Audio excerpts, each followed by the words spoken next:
So now we're gonna go into the um, reaction video. But before that, I just want to encourage you all who's listening, watching, to share your own stories of resilience and faith in the comment sections. I would love to hear your story of resilience and faith as well. Right. So this particular video is what trauma taught me. It's by Charlotte. It's by Charles Hunt, and it's a TEDx. It's a TEDx video. It's a TEDx talk, actually. Just to introduce this video addresses the topic of resilience in the face of trauma, which aligns perfectly with the podcast focus. Charles himself, he shares his personal experiences with trauma and how he found resilience through reframing his mindset and focusing on what he could control. And the faith connection with this, though it's not implied, but it does focuses on inner strength, perseverance, finding meaning in adversity, and which can be easily connected to the role of faith in building resilience. The message itself offers a hopeful and empowering message demonstrating that even after experiencing significant trauma, individuals can find ways to heal and thrive. So, we're going to let it rip, so to speak, and let's give it a play. Percent unemployment rate for Blacks, systemic housing segregation and discrimination, education inequities, high poverty and murder rates, and the dawn of the crack epidemic and its partner, the war on drugs, that made historical criminal justice inequities even worse. Against that backdrop, I also came of age with a mother who would become an addict and a father who, though his listed occupation on my birth certificate says custodian, he was also a pimp. Despite their flaws and doing the best that they could in a situation that exploited the worst of themselves, I knew that my parents loved me to pieces, and I loved them to pieces. My mom had custody of me as we moved and settled into Acorn housing projects in West Oak. It's during a 3-year period between age 7 and 10 years old that some of the most traumatic yet vivid moments of my childhood would play out as my mother's disease of addiction took root. When I close my eyes, I see them all just as clearly today as they happened decades ago. Like the time I discovered my mother's boyfriend, eyes wide open, laying on the floor of a drug overdose. A discovery that initially paralyzed me in fear, much in the same way that his body lay motionless at my feet as he blankly stared at the ceiling. Like the day my mother sat me down on my bed to read me a handwritten letter that my dad had written and sent me in the mail. It would be the first time I'd ever heard the 5-syllable word incarcerated and learned what it meant. Like the day my grandmother, who took over raising me when we were evicted out of the projects due to my mother's addiction, received a call to inform me that my father, after being jumped in a prison fight, was brain dead.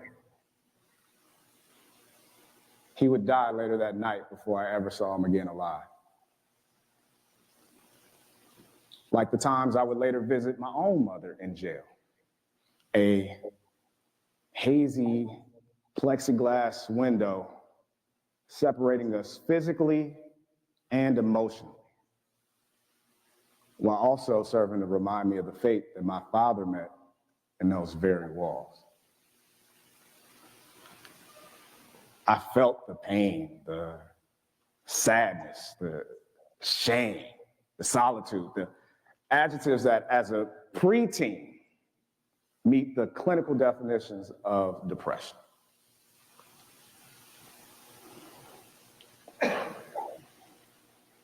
Yet when I opened my eyes,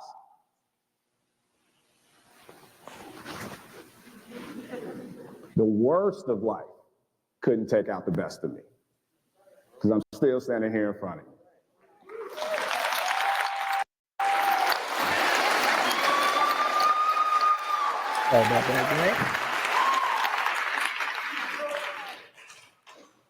Despite being truly disadvantaged, I stand here in front of you having overcome all those things and more. I would emerge as the first in my family to graduate college, earning undergraduate and master's business degrees, then on to a nearly 2-decade corporate career before starting my own venture. I've been from the projects to exploring a couple dozen countries across the world. From poverty to being the furthest from broke and broken that I've ever been. From tragedy to triumph, I have overcome, and even already, I have succeeded. Now, I could entertain and engross you in a fascinating story of how, but that's not nearly as important as a different question. Why? Why do I and others still succeed and flourish despite immense pain and trauma? Those people and myself, they aren't just strong or thick-skinned or good at compartmentalizing. What they are is resilient. You see, change, it's a constant in life. Nothing gives us immunity from it. Resilience is the capacity to adapt to negative change and recover from it as quickly as possible. Now, note that I said negative change, as you typically don't need any help in coping with positive change. All right? You get the job that you interviewed for and it comes with a 30% pay increase. Or you find out class is canceled the day that you have an exam that you haven't prepared for. Oh, it's a bunch of A students in here, right? It's just me. Okay. Well, those are really good things. And so you don't need any help or strategies on how to cope with the good fortune. It's the negative things, the hurtful things, the bad things in life where our level of resilience matters. How we process, respond to, and act will have huge implications on where the story goes from there. Whether we succumb to it or we surmount it. But understand, to exercise resilience, some change in circumstances must have happened. Some change in circumstances must have happened. The idea is to understand your belief system. Your beliefs impact your feelings. Your feelings impact how you think about things, and your thoughts ultimately impact how you act and respond. I discovered this truth not through some bolt from the clouds, some specific aha moment, but from going through and escaping my own hell as a youngster. There were some excruciatingly painful, gut-wrenching days. Days where I didn't even know how I was going to move forward, and the only thing that I could cling to was an irrational hope, a belief that tomorrow would be better than today, sometimes without even really truly believing it myself. But there I was, trying to make each moment better than the next. Today, it's better than tomorrow, without sacrificing my future for today's pain.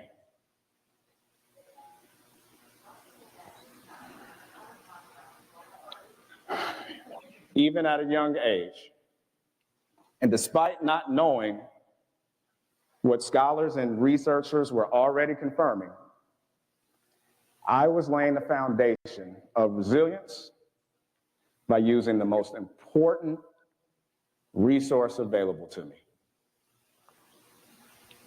my mind.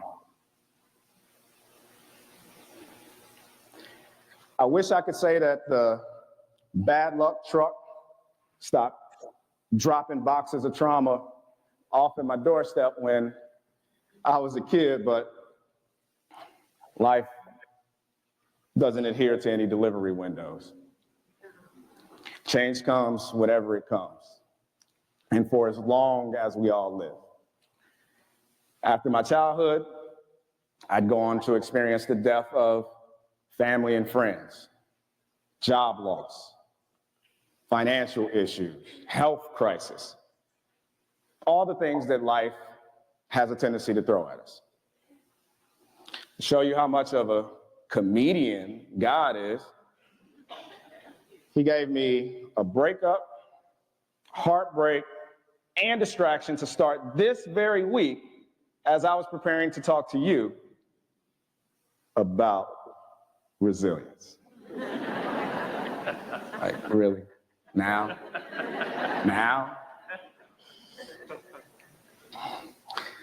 So what does trauma teach us about resilience? Sometimes we need to tell ourselves what to think when our mind starts telling us things that we don't need to hear. That you can and will overcome and succeed. And not just in spite of, but precisely because of. That with the proper perspective and a positive attitude, we have power. That life is easier when you're prepared. And just because you can't plan for everything, doesn't mean you can't be ready for something.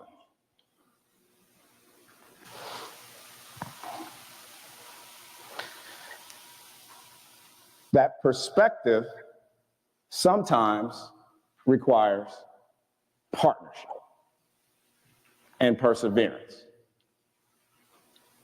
And understand, sometimes it gets hard and it's tough and it's painful. You get tired, you get weak. And when you don't know how to keep going, sometimes all the strength you need is the strength to ask others for help. That it's okay to acknowledge that I was a victim, but refuse to own being a victim. You get that subtle distinction, that difference between past and present tense? That gives us power. Power to change the way we think, power to change our circumstances, and ultimately power to overcome. Because of my faith, I've long been a believer that everything happens for a reason. Some reasons are immediately available to you, others take time to reveal themselves. As I was piecing together my talk, one of the central questions I kept coming back to was, who am I talking to? I ultimately realized that I was talking to the adolescent me, the college me, the professional me, even the future me with life adversity yet to be encountered. The varying versions of me is who I was telling, you are indeed unbreakable, that you can overcome anything. But if you happen to find a little something in your eavesdropping to help you through whatever adversity you face, then I was talking to the adolescent you, the college you, the corporate you, the professional you, the future you, too. And more than anything, I thank you for giving my trauma a purpose. Thank you.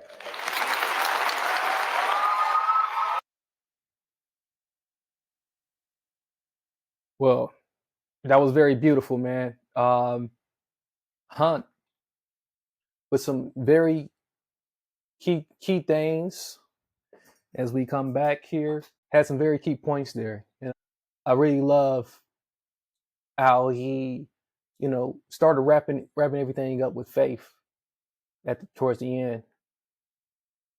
Very important, and it goes perfectly with what we're talking about here. And he really honed in a lot on mindset. He, about how mindset is so important in overcoming trauma. You can relate this to how faith can provide a powerful framework for cultivating a positive and resilient mindset. His story illustrated how finding meaning and purpose can be crucial for healing. Faith can help individuals find meaning, even in the midst of suffering. Although he said that, like, faith for him, what it does nowadays is this got to be for a reason. This is happening to me for a reason. You can take it a step further and start looking for the clues, because, like, sometimes there's clues that's like that'll pop up that'll point you to a different direction in the midst of suffering. You might be headed one direction or expecting things to go in one direction, and then there may be some clues that are around you, or some people dropping some seeds into your ear, as you are walking through the journey. Lo and behold, new opportunity, new purpose discovered. And it's very, very echoing, to one of the scriptures, that to a scripture that I would like to give, one of the final scriptures I like to give. But those who hope in the Lord will renew their strength. They will soar on wings like eagles. They will run and not grow weary. They will walk and not be faint. That's powerful. Renew strength. Soaring like a eagle, running and not growing weary, walking and not falling over. That's powerful, man. That's good. I love it. I love it. All right. You know, faith can be a source of strength and resilience in difficult times. I can't stress it enough. I can't stress it enough. And when he was talking about health challenges, I have had so many health challenges in my life. It resonated with me so much, because in my health challenges, uh, they would happen right when I'm getting ready to. I mean, I might, I know, I just know, and I just feel in my mind that, like, man, like, I'm on a roll here in my career. I'm on a roll here in my profession, and, like, out of nowhere, I get sick. God, what is you doing? But it comes as a reminder sometimes that, like, hey, you should have been taking care of yourself, for one. Number two, you know, there's new direction I want you to take, that's going to take shape once you overcome this. Right? No, I want you guys to get back to transforming our lives. So let's get back to the transforming lives. Transformers, as we wrap up another incredible episode, remember that transformation doesn't end when the show does. Keep the conversation going. Keep taking those steps forward, and never forget your power to create positive change. And speaking of positive change, don't forget to check out Nova Evolve Shoe.